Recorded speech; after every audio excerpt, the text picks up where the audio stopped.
We are going to be joined by the one and only bow god himself, Dream, which I've been playing with for a while now. Awesome guy, first of all. And if you want to learn how to become next level, I'm talking top tier with the bow, Dream is the best guy you're going to learn it from. He's a 2.7 KD in trials. We're going to hop into a private match. He's literally going to break down the movement. We're going to start from the basics, like warlock movement, skating, all that kind of stuff. His controller settings, what you need to know, what is running, how he's running. And then we're also going to take a look at his main options of weapons, which exotics he runs, and so on. And I hope you guys enjoy this one. So let's hop right into it. Okay, Dream. So first thing I'm going to do is I'm going to check your loadout real quick. I'm going to show everyone your main loadout that you rock trials with. Pretty much the loadout you play with 24/7, which is going to be Chaperone in combination with Under Your Skin. Currently, as you guys can see, he has like almost 16,000 kills on this bow, but he has like a total of, I think, over 100k kills with bows or something crazy like that, right? On this bow, here is the roll. I know that people are going to be asking a lot. You can take a look. It's elastic string, fiberglass arrow. Then we have Archer's Tempo enhanced and successful warm-up enhanced and Icarus grip. Okay, these are the rolls on this beautiful bow right here. Then for the exotic, he rocks Ophidian aspect because this exotic just provides insane speeds. It really does. So let's start with the basics. Is there anything special on your controller settings? So there's definitely the main thing that you want to do is have your controller set up in a way that all of the trigger pulls are completely, and all of the actions you want to do while in the air are completely separate from taking your thumbs off of both sticks. Got it. That way you can keep aiming and shooting while jumping. So I jump with L1. Okay. I crouch with R3. Got it. Melee with R1. Yep. And I throw my grenade with circle. Circle. Got it. Okay. Yeah. Obviously, this would all be made a lot easier if I ran a scuff, but I just run a normal controller, and this is as close to having that scuff feel as I could come up with creating. Okay, so that's the controller settings. What's your sensitivity? My sensitivity is 14 look sensitivity with a 0.8 ADS sensitivity modifier. Got it. Got it. Okay, 14, 0.8. Perfect. Okay, now let's start with the basics. Like, as a bow user, there's definitely some differences. Like when we play against each other in a 1v1, I don't see any other warlocks move the way you do. You're using a play style that demands this kind of movement. I wouldn't say actually demands, but the movement is what puts you in a different league from any other bow player I've played against, right? Like, it's pretty easy to shut down bow players, especially when I'm sniping, but in your case, the way you move, the way you get in and out is very effective, and it makes it really hard to counter. So what is the first basic things that, let's say somebody's hopping into the game, they love bows like you do, they want to get good at it, but why would they pick Top Tree Dawn? Is it just for movement? And if it is, what tips would you give them on a basic level? So for me, I needed to come up with a way, because I always wanted to kill with 2 arrows from the same bow. You didn't want to, what's it called? Quick swap to a hand cannon playstyle, that kind of thing. Am I correct? Absolutely. Got it. Okay. That was never something that I was going into wanting to do. Got it. Okay. So I just had way more fun. Even if at the time I thought that it was going to be a worse playstyle or something like that, I had more fun doing that. So that's what I started with in Forsaken and have used since now. Okay, got it. So what is the first tips you would give the beginners in terms of just movement? Just movement. Let's start with the movement. So the first thing that you want to do is make sure that the jump you're using, or the glide you're using, is burst glide. Got it. Burst glide. Okay. The great thing about burst glide is the more momentum you put into what you're doing before you activate it, the faster you go. Yes. So the first basics of warlock skating is when you bunny hop, just tapping the jump once. There's that moment where you're descending to the ground. Yes.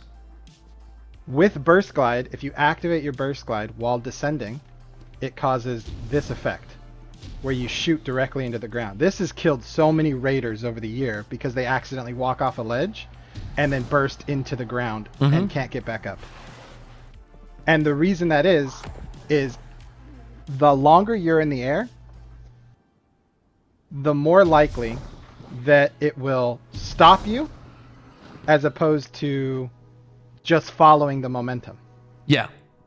Makes sense. That's why if you tap it immediately upon jumping, you go straight up in the air. Yes. And if you wait until the beginning of your descent, you'll burst into the ground. Mm-hmm. So that's the beginning steps of warlock skating, is just learning how to burst into the ground.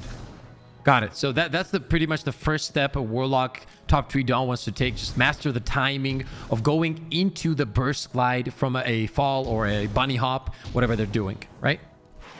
Absolutely. Got it. The next step would be immediately jumping and burst gliding straight up. So it looks like this. Mm-hmm. Now, obviously, if you turn it off sooner as well, you'll have a lot less height, so you'll just go forward. Makes sense. Yeah. Once you've mastered just doing that, you've mastered warlock skating. It's why a lot of warlocks will want to run low mobility, because you'll have a shorter bunny hop, which means you'll descend sooner. Yes. Making this entire process happen a lot faster. Yeah, because a lot of people personally don't. You should probably go over the fact that, because I feel like a lot of people don't know this. Absolutely. That the mobility, when you have it maxed out, it affects your bunny hops, right? You bunny hop much higher when you have max mobility. Yes. My mobility is 100 right now, so my bunny hop is as high as it can go. Yes. Which means that my actual warlock skate is a little less streamlined, a little less efficient, because I have such a high mobility. But I, of course, have the high mobility for other reasons. So I mean, it's obviously a personal preference. Yeah. Okay. Now let's move on to step number 2 for the movement, which is combining. Let's say, you know, they got the bunny hop into the burst, everything down, and now they gotta combine it with the dash. So the first step you need to know is learning the basics of Icarus dashing itself, and in specifically with burst glide, because a major thing that so many people fail on is they try to just bunny hop and then Icarus dash, and it looks like this. I've seen that a lot. Yep, that's what I see a lot. It's the slowest, slug, horrible. Like, what is that movement getting you? I'm not getting anywhere. I probably run faster than that Icarus dash does. Now, a major thing you have to do is, again, it's a controller, or it's a settings thing, but you have to go into your settings. You have to go to button layout custom. You have to go down to where it says Warlock Icarus dash, and you have to switch it to single press instead of double press or long press. Okay.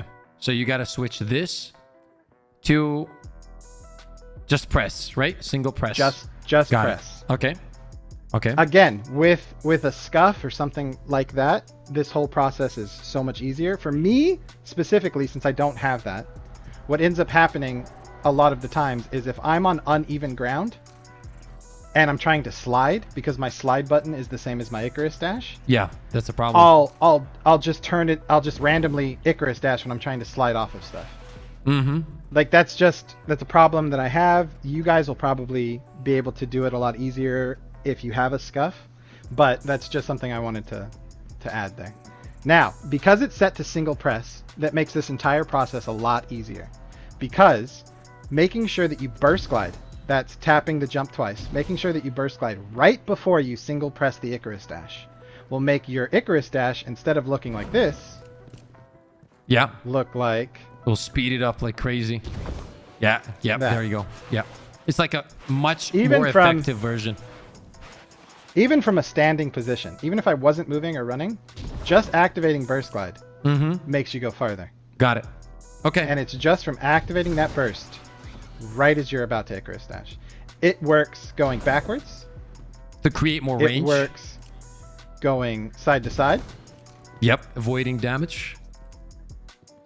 And definitely works while you're pushing someone with the Shappy, or as we will see here in a minute, with a lot of bow techniques. So guys, that is the basic movement things that you want to master for all the beginner players, or for everyone that is pretty much trying to get better with Top 3 Dawn. That is how you bunny hop into the burst glide. That is how you dash, all the combination. You guys saw how to get the most out of it, how to use the maximum speed while you're doing all of this, right? Now, let's talk about the bow plays, the insane movements that you're able to do with this combination, with the movement that you just showed, in combination with the bow that you have crafted for some incredible shots. When we play 1v1s, one of the fastest things that you do, and it's very hard to go against, when you fly over and you use that range melee as I'm pretty much trying to stay alive behind the shield. And keep in mind, guys, I'm a Titan, so I have a shield. Other classes don't. So surviving this without a shield is even harder. And honestly, it's almost impossible. So yeah, let's showcase that.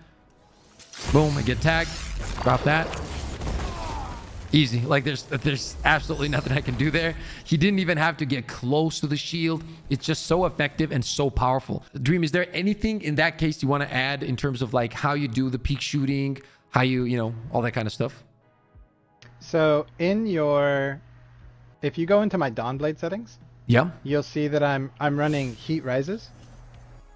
Yes. As an aspect. I almost never eat my nade. Okay. And definitely don't eat it for any neutral game situation. So the reason I'm running it is at the very top after the flavor text, you'll see you can fire weapon, melee, throw, and grenade while gliding. Okay. That's the whole reason I'm running that aspect, is because it allows me to keep my bow charged while gliding, and it stays charged the whole time. While gliding. That is crazy. And what is the benefit of that? So the benefit of that is I get to choose when I turn my glide on. When I turn my glide off, it's completely separate from my shot. So I can peek out, fire an arrow, go back around cover, still have the bow drawn. Instead of just normal peeking out again, I can jump and glide in the air with the bow fully drawn, ready to kill. And then finish the person off from a completely different angle, completely different height that I had on just a normal. Yeah, that is very good, because a lot of times what bow users do is they're very predictable, right? The same comes with a lot of sniper users. They peek, let's say they miss or hit, they do the exact same peek. So if you're sniping, it's kind of easy to predict it, right? Like, you know where their head's gonna be, so you kind of place the aim exactly where it needs to be, and boom, you're getting the kill. But in your case, because of that thing that you have, because of the build that you're running, it gives you the ability to not peek from the same angle, but instead float up and just catch people off guard. Let's showcase that actually. Yep, and then you dash out right away, correct? Boom, you're out. Yeah, and that is really helpful with having single press on Icarus dash, is what allows me to fire that second shot, instantly Icarus dash back into cover.